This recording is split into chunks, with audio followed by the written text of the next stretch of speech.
ఎలా ఉన్నది, ఎవరికి ఇద్దాం అనుకుంటున్నారు? చాలా టఫ్ ఉంది, చెప్పలేము. ఓకే. ఎవరు గెలుస్తారో తెలియదు, చాలా టఫ్ ఉంది. ఏ క్యాండిడేట్ వస్తే బాగుంటుంది, ఏ పార్టీ గెలిస్తే బాగుంటుంది అనుకుంటున్నారు? BRS okay. ఎందుకని ఎందుకని చేసిన పనులు అట్లా ఉన్నాయి. 70 సంవత్సరాల్లో కాంగ్రెస్ చేసింది ఏమీ లేదు, అర్థమైందా? ఈ 11 సంవత్సరాల్లో ఎన్నో పనులు చేపించిన కేసీఆర్. సాగు నోట్లో పెట్టి తెలంగాణ తెచ్చింది కేసీఆర్. ఓకే. చాలామంది ఆయనకు దేవుడుగా భావిస్తున్నారు, ఓకే. అర్థమైందా?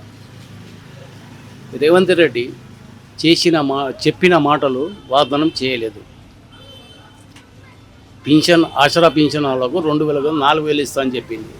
ఇంతవరకు 2 సంవత్సరం గడిచిపోయింది, ఇంతవరకు ఇవ్వలేదు.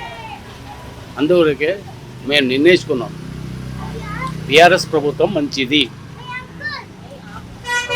అయితే ఇక్కడ మీకు ఏమున్నాయి, ప్రధానంగా సమస్యలు ఏమున్నాయి? ఇంకా చాలా సమస్యలు ఉన్నాయి, అదే చెప్పండి, ప్రధానమైన చెప్పండి. సమస్యలు చాలా ఉన్నాయి. మా సమస్యలు ఏం లేవు, ఇక బస్తీలలో సమస్యలు చాలా ఉన్నాయి. అదే అడుగుతాను ఖాళీ. నేను బిజినెస్ మ్యాన్ చెప్పకూడదు, అర్థమైంది? చెప్పండి. ఎందుకంటే మీరు కూడా ఉంటారు, నివసిస్తారు కదా. నివసిస్తాం, కానీ నేను చెప్పిన మాటలు చాలు, ఇక ఉంటే సార్. నవీన్ యాదవ్ తెలుసా మీకు? నవీన్ యాదవ్ బాగా తెలుసు. నవీన్ యాదవ్ కాదు, వాళ్ళ ఫాదర్తో తెలుసు నాకు. వ్యక్తి మంచివాడు, పార్టీ మంచిది కాదు.